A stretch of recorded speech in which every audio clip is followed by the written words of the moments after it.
No dia 14 de dezembro de 2020, o Coletivo de Advocacia em Direitos Humanos, o CADU, e a Comissão de Defesa dos Direitos Humanos Dom Paulo Evaristo Arnes foram oficialmente informados pelo escritório da Procuradoria do Tribunal Penal Internacional, o TPI, de que os fatos constantes em uma comunicação enviada ao órgão em novembro de 2019 estão sendo estudados. As entidades procuraram o TPI por considerarem que há indícios de crimes contra a humanidade e incitação ao genocídio de povos indígenas praticados pelo presidente do Brasil, Jair Bolsonaro.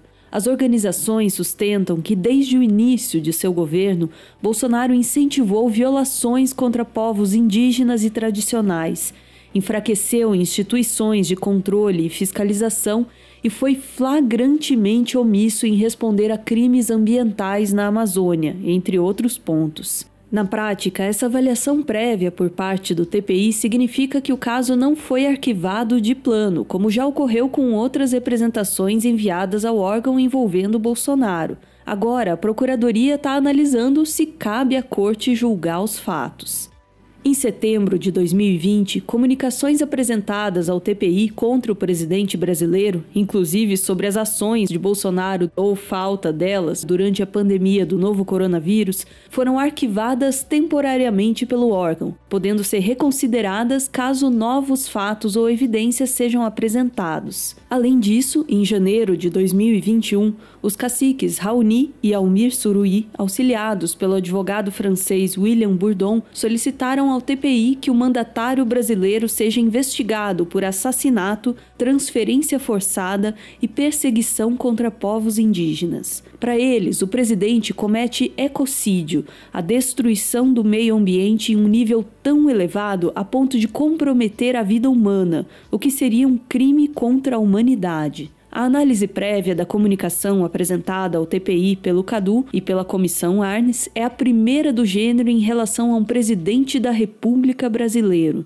Nesse sentido, já representa uma vitória.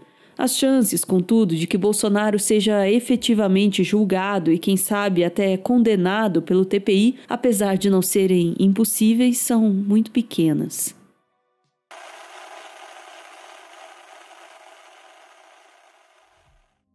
Em funcionamento desde 2002 e localizado em Haia, na Holanda, o TPI é a primeira corte internacional penal de caráter permanente e tem competência para julgar os crimes de genocídio, de guerra contra a humanidade e crimes de agressão, que consistem basicamente no uso de força armada por parte de um Estado contra a soberania, independência política ou integridade territorial de outro Estado.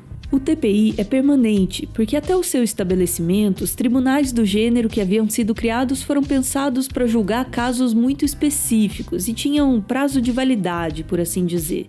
Para a gente entender melhor isso, é preciso traçar os antecedentes históricos que culminaram na criação do TPI. O primeiro Tribunal Militar Internacional da história teve duração de 315 dias. Entre novembro de 1945 e outubro de 1946, 24 oficiais do alto escalão nazista foram julgados pelas atrocidades cometidas pelo partido durante o conflito.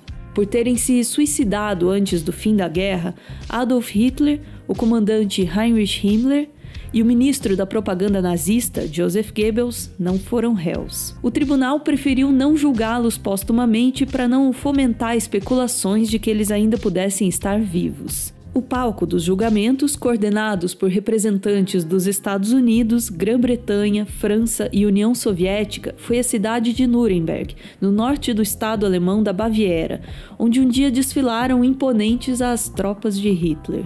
Muitas das provas apresentadas no Tribunal de Nuremberg, em sua maioria documentos nazistas, forneceram grande parte do que se sabe sobre os horrores do Holocausto, como detalhes sobre o campo de concentração de Auschwitz e a destruição do gueto de Varsóvia, ambos na Polônia. Metade dos réus foram condenados à morte por enforcamento, mas houve também sentenças de 10, 15 e 20 anos de prisão, de reclusão perpétua e até absolvições.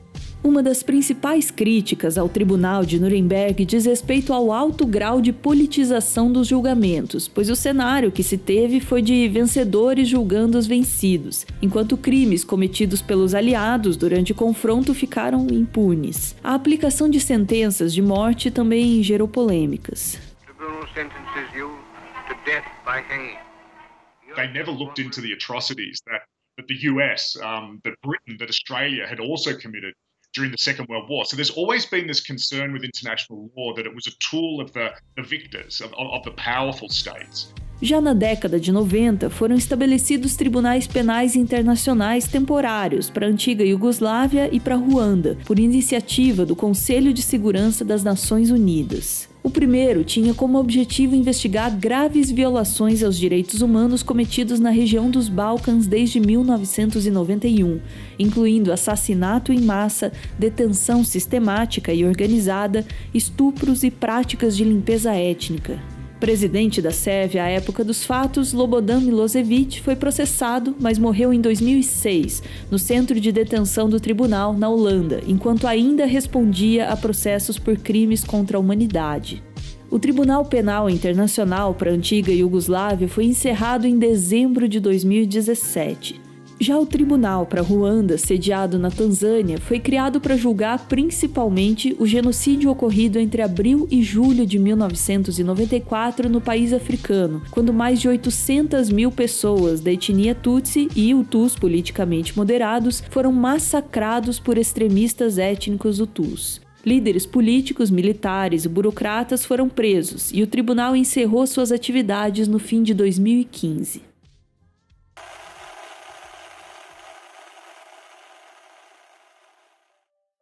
Ainda que ao longo dos anos que se seguiram ao fim da Segunda Guerra Mundial tenham sido estabelecidos tribunais penais internacionais temporários, desde 1948, quando a Convenção para a Prevenção e a Repressão do Crime de Genocídio foi adotada de forma unânime na Assembleia Geral das Nações Unidas, era prevista a criação de uma Corte Internacional Penal. Para a ONU, o crime de genocídio envolve atos cometidos com a intenção de destruir no todo ou em parte um grupo nacional, étnico, racial ou religioso. 50 anos depois, em 1998, o Estatuto do TPI foi aprovado, criando de forma inédita um tribunal de caráter permanente, independente e com jurisdição complementar às cortes nacionais. Isso significa que o TPI, que entrou em funcionamento em 2002, só pode agir quando o sistema judicial interno dos países se mostrar falho ou omisso quanto ao cumprimento da justiça. O TPI não deve ser confundido com a Corte Internacional de Justiça, a CIJ, principal órgão judiciário da ONU. Apesar de ambos estarem localizados em Haia, o TPI julga pessoas, enquanto a CIJ decide sobre disputas entre países. É a CIJ que os juristas costumam chamar de Tribunal de Haia. Hoje, o TPI conta com 123 Estados-membros, que são países que assinaram e ratificaram o Estatuto de Roma, tratado de criação do tribunal. A corte é formada por 18 juízes, eleitos durante a Assembleia Nacional dos Estados-parte para um mandato de, via de regra, 9 anos, mesma duração do mandato do procurador, que também é eleito. A atual procuradora do TPI é a gambiana Fatou Bensouda, que em junho de 2021 será substituída pelo britânico Karim Khan. O Brasil é uma das nações integrantes do tribunal. Por aqui, o Estatuto de Roma foi promulgado por meio do Decreto Legislativo número 112, de 6 de junho de 2002, durante o governo de Fernando Henrique Cardoso. Os Estados Unidos e a Rússia são signatários do Estatuto de Roma, mas não ratificaram a norma. A China, por sua vez, sequer é signatária. Nenhum desses países, portanto, é Estado-parte do TPI. Essa situação é, no mínimo, curiosa, na medida em que somente podem fazer denúncias à Procuradoria da Corte os Estados-parte e o Conselho de Segurança da ONU, órgão do qual, justamente, China, Rússia e Estados Unidos fazem parte. Ainda, o próprio procurador do tribunal pode dar início a um inquérito de ofício, isso é, por iniciativa própria. Indivíduos e organizações até podem acionar a Procuradoria do TPI para pedir que seja aberta uma investigação, caso das entidades brasileiras que sustentam que Bolsonaro deve se tornar réu. Mas isso não configura formalmente uma denúncia, é mais uma representação. Além de poder agir somente quando a justiça de um país falhar ou for omissa quanto a uma situação, o TPI só pode julgar casos se o acusado for nacional de um Estado-parte ou de qualquer país que aceite a jurisdição do tribunal, se o crime tiver ocorrido no território de um Estado-parte ou de qualquer Estado que aceite a jurisdição do TPI, se o Conselho de Segurança da ONU tiver apresentado a situação à Procuradoria, independentemente da nacionalidade do acusado ou do local do crime, e se o crime tiver ocorrido após o início do funcionamento do TPI ou depois de o país ter aceitado a jurisdição da Corte. Sobre a punição, o Estatuto de Roma estabelece como regra a pena privativa de liberdade de até, no máximo, 30 anos, mas a prisão perpétua pode ser admitida dependendo da gravidade do crime. Sanções de natureza civil, como reparação às vítimas ou aos seus familiares, também podem ser impostas.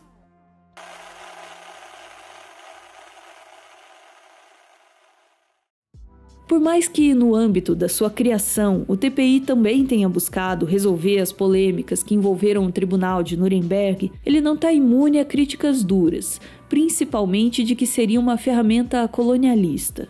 Até hoje, 45 indivíduos foram indiciados pelo TPI, todos africanos. Alguns tiveram as acusações rejeitadas, outros morreram durante o processo, há quem já cumpriu a pena, os que ainda estão presos e os que são considerados fugitivos. Por essa razão, não são poucos os que dizem que o TPI é, na verdade, uma corte racista.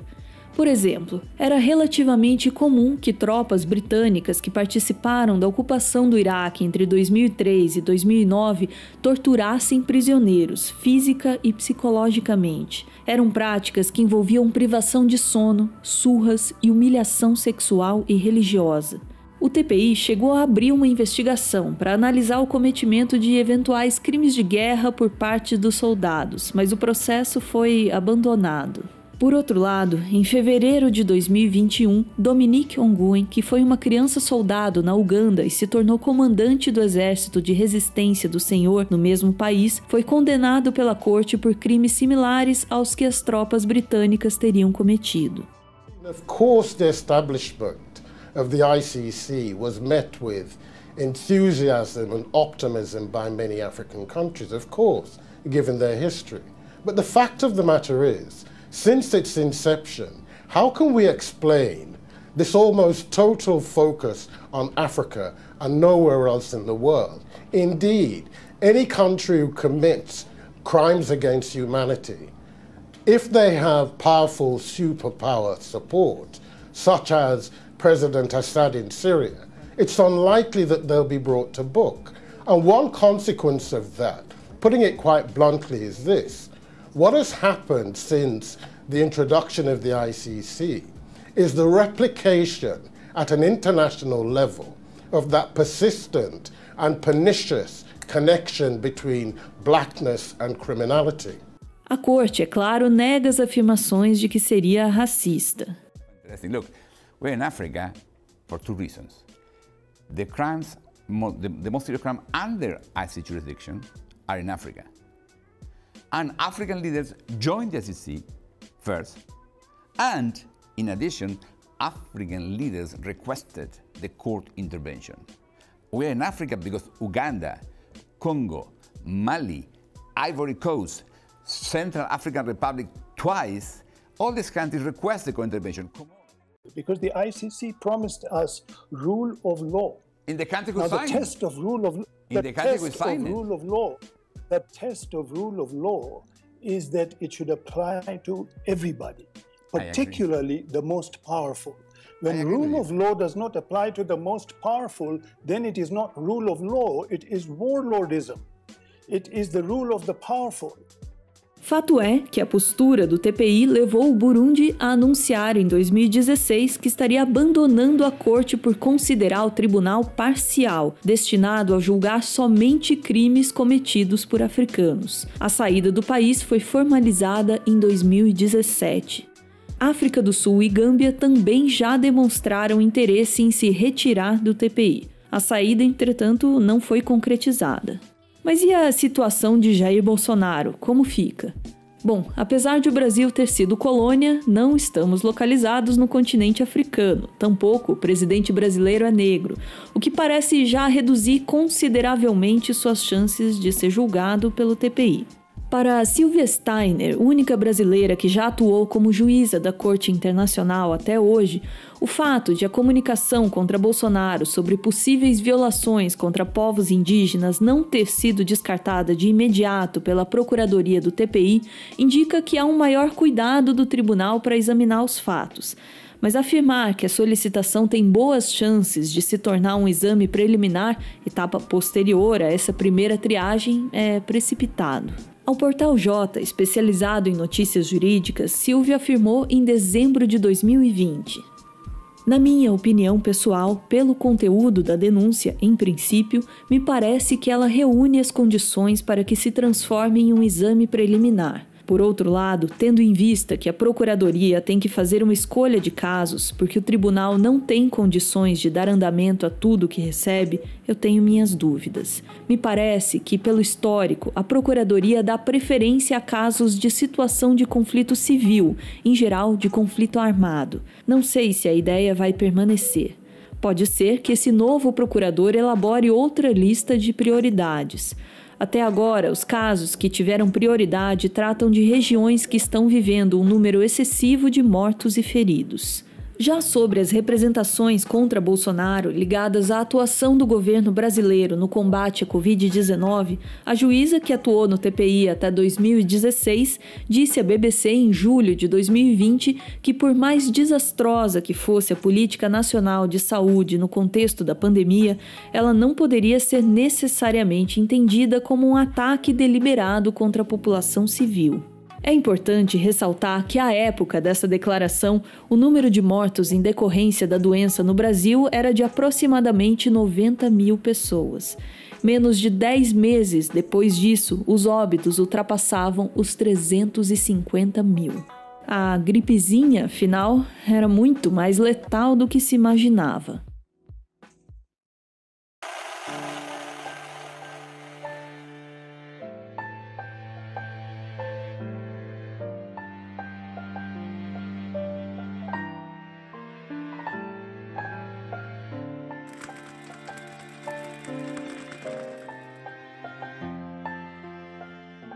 Muito obrigado por ver esse vídeo até o final. O Meteoro é mantido graças a uma campanha de financiamento coletivo. Quem participa aparece aqui no finalzinho para receber o nosso agradecimento e, claro, para homenagear quem ama. O caso do Gustavo, que no último dia 20 de abril, comemorou 3 anos de namoro com a Wandy. Diz ele: meu amor, agradeço por cada instante desses últimos 3 anos, nos quais você me apoiou, me alegrou e me transformou em uma pessoa cada vez melhor. É uma sorte incrível ter você ao meu lado para transformar esse mundo caótico num lugar feliz para nós dois. Te amo para sempre. Beijo, gente. Valeu!